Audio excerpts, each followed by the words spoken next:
Assalamualaikum warahmatullahi wabarakatuh. Perkenalkan nama saya Vina Sausan Hanifah dengan NIM 12420301114. Video ini dibuat untuk memenuhi salah satu tugas mata kuliah Nahwu Mutawasid yang diampu oleh Bapak Dr. Endang Munawar MAG. Nah, di sini saya akan memaparkan materi tentang inna wa akhwatuha. Oke, langsung saja ke pembahasan. Tetapi sebelum kita masuk ke pembahasan, terlebih dahulu kita tuh harus tahu nih apa itu inna wa akhwatuha. Nah, bisa kita baca ya. Inna wa akhwatuha min hurufin nasikhah tadkhulu 'alal mubtada wal khobar. Nah, jadi inna wa akhwatuha itu adalah salah satu di antara huruf-huruf nasikh. Nah, apa sih huruf nasikh itu? Jadi, huruf nasikh itu ialah huruf yang merusak mubtada dan khobar. Nah, tadinya kan mubtada dan khobar nih, kedudukannya rofa. Tetapi ketika kemasukan harf inna atau saudaranya, amalnya itu berubah. Nah, apa sih amal inna wa akhwatuha itu? Nah, amal inna wa akhwatuha itu ialah tansabul isma wa tarfa'ul khobar, yakni menasobkan isimnya dan merofakkan khobarnya. Nah, supaya lebih paham, langsung ke contohnya. Nah, di sini ada contoh kalimat Zaidun qaimun. Zaid itu berdiri. Nah, mereka ini kedudukannya sebagai mubtada dan khobar, yang dimana dua-duanya itu kedudukannya rofa. Tetapi ketika kemasukan harfun inna, amalnya itu berubah menjadi inna Zaidan qaimun. Nah, Zaidan di sini dia sebagai isim inna, kedudukannya nasab, tanda nasabnya dia fathah karena isim mufrad. Nah, qaimun juga kedudukannya menjadi rofa, tanda rofanya dengan dhammah karena dia sebagai isim mufrad, seperti itu. Oke, lanjut ke pembahasan setelahnya, yaitu ada akhwatu inna. Nah, akhwatu inna di sini ada beberapa poin. Yang pertama yaitu inna. Nah, inna di sini bermakna litaukid. Litaukid itu artinya untuk penguatan, penegasan. Nah, contohnya ada innal mujidda najihun. Sesungguhnya orang yang bersungguh-sungguh itu akan berhasil. Nah, kalau misal kalimat sebelumnya al mujiddu najihun yang artinya orang yang bersungguh-sungguh itu akan berhasil, tetapi ketika kemasukan inna, dia ada makna penguatan, kayak penegasan. Jadi kayak orang yang bersungguh-sungguh itu tuh pasti berhasil. Jadi maknanya ada penegasan gitu kan. Nah, sama seperti ana, ana juga memiliki makna litaukid. Nah, di sini contohnya yus'iduni anasina ata mutaqaddimatun fi baladina.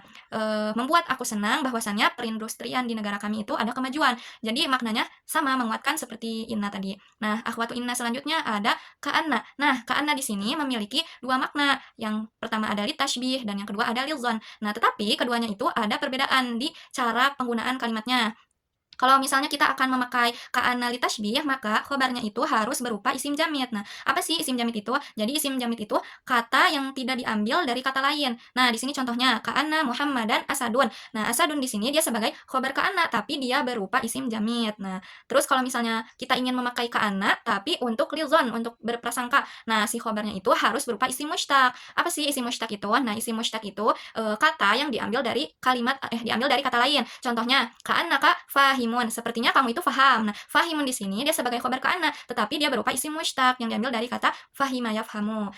Nah, akhwatu inna yang selanjutnya ada lakinna. Nah, lakinna di sini bermakna listidrok. Apa sih listidrok itu? Jadi, listidrok itu menetapkan hukum yang menyelisihi hukum sebelumnya. Contohnya, al-kitabu shogirun lakinnahu mufidun. Buku ini kecil, tetapi buku itu memiliki manfaat. Jadi, lakinna di sini dia menjelaskan buku yang kecil itu, walaupun buku itu kecil, tetapi dia memiliki manfaat. Nah, seperti itu. Kemudian, akhwatu inna selanjutnya ada la'alla. La'alla di sini bermakna liroja, yakni berharap. Nah, berharap di sini jadi seseorang itu berharap yang kemungkinan besar bisa terjadi. Contohnya la'allal jawwa mu'tadilun. Semoga cuaca besok itu cerah. Jadi seseorang itu berharap bahwa semoga besok itu cuacanya cerah. Nah, akhwatu ina selanjutnya ada laita. Laita di sini bermakna litamani. Sama-sama berharap, tetapi kalau laita ini kemungkinan besar tidak bisa terjadi atau bahasa kitanya berandai-andai. Contohnya nih, ada laita syababa aidun. Seandainya masa muda itu akan kembali. Jadi kan dia berandai-andai kayak semoga masa muda itu kembali, ya kan gak bakal mungkin terjadi kan. Jadi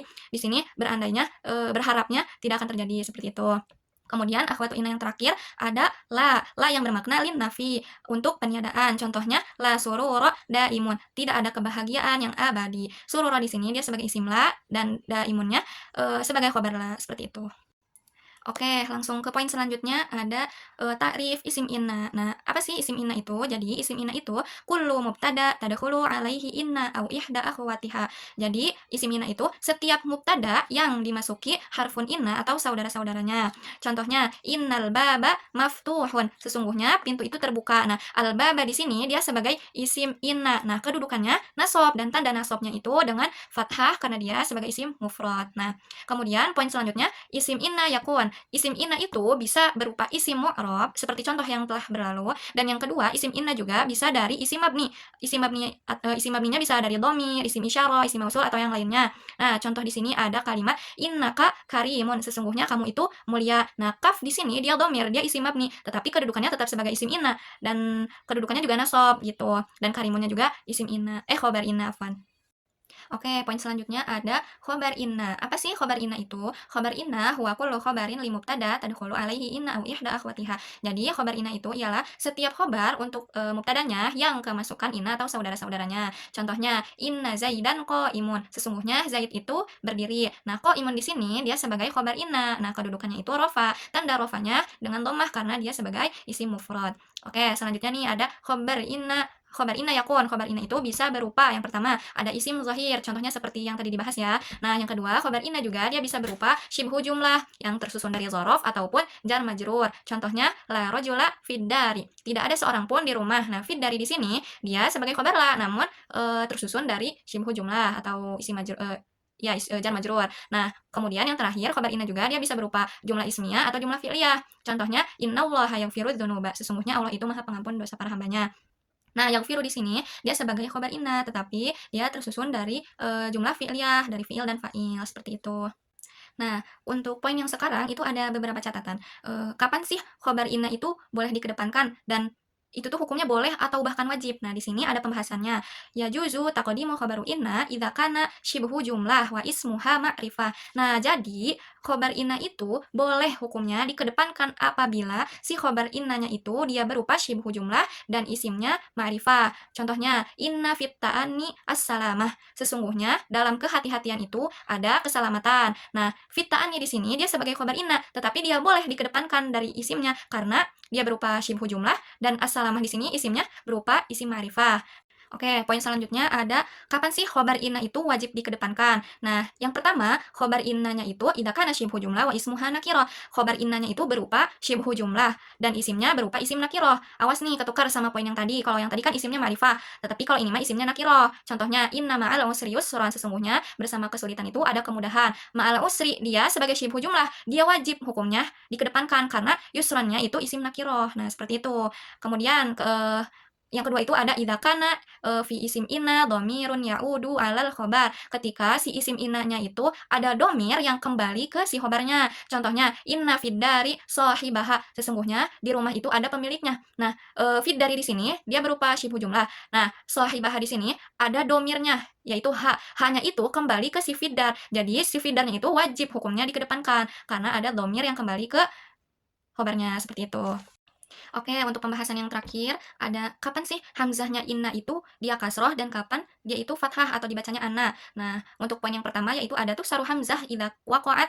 Hamzahnya inna itu dibaca kasroh ketika yang pertama ada fi awalil kalam, ada di awal kalimat. Contohnya innal adla asasul hukmi. Sesungguhnya keadilan itu adalah pondasi hukum. Jadi dibacanya inna bukan anna karena dia terletak di awal kalimat. Nah, yang kedua, ba'dal qaul, setelah qaul atau ga fi'il qala. Contohnya ada qolal muttahamu inni bariun, qul inna hudallahi huwal huda. Jadi setiap fiil yang ada qola atau gak qul. Nah, jadi ada seseorang kan qola Khalid ini gitu, bukan anak. Jadi dibacanya kasroh. Terus yang ketiga ada ba'dal qasam, setelah sumpah. Jadi sumpah itu kan ada wallahi, billahi, taulahi. Nah, dibaca. Nah, setelah sumpah-sumpah ini, kalian kalau mau ngomong wallahi inna nasra qarib. Nah, dibacanya inna bukan anak karena terletak setelah qasam atau gak sumpah. Nah, terus yang selanjutnya ada fi awali jumlah silah mausul. Setelah silah mausul. Apa sih silah mausul? Silah mausul tuh seperti aladzi, aladzina, alati dan yang lain-lain ya. Nah, jadi kalau ada yang huruf-huruf itu, terus setelahnya kalian mau ngomong inna, contohnya di sini ja'aladzi innahu najihun. Jadi dibacanya i bukan a. Jadi innahu najihun seperti itu. Terus yang selanjutnya ada fi bada'i jumlah hal, setelah hal. Nih di sini contohnya ada qabaltuhu wa innahu. Waw setelah wawul halnya dibacanya kasrah wa innahu seperti itu. Terus ada ba'da haitsu, setelah kata haitsu. Yaskunun nasu haitsu innar rahata maufurah. Jadi dibacanya i bukan a ya. Oke, untuk poin selanjutnya, kapan sih hamzahnya inna itu dibaca fathah? Tuftahu hamzah inna idza sahha ta'wiluhu ma'a ismuha wa khabariha bimasdar. Wa yajibu fi hadhil halah an tasbiqa bi jumlah. Jadi, hamzahnya inna itu dibaca fathah apabila isim dan khobarnya itu bisa dirubah ke bentuk masdar. Nah, dalam keadaan ini wajib didahului oleh kalimat lain dulu. Contohnya, sarroni annaka najahta. Annaka najahta bisa dirubah isim sama khobarnya ke bentuk masdar. Jadi sarroni najahuka. Nah, sebelum si annaka najahta itu harus dikasih kalimat dulu. Nah, kalimat di sini ada sarroni seperti itu. Terus poin yang kedua ada contohnya atamanna annal qamara tali'un. Nah, annal qamara tali'un kalau dirubah isim khabarnya ke bentuk masdar jadi atamanna tulu'al qamar. Terus kalau yang contoh ketiga ada ajibatu min annaka qa'imun. Kalau dirubah ke bentuk masdar yaitu ajibatu min qiyamaka. Seperti itu, teman-teman. Mungkin cukup sekian pembahasan inna wa akhwatuha dari saya. Mohon maaf apabila ada kekurangan atau kesalahan yang tidak sengaja. Syukran ala ihtimamikum wa istimaikum. Wassalamualaikum warahmatullahi wabarakatuh.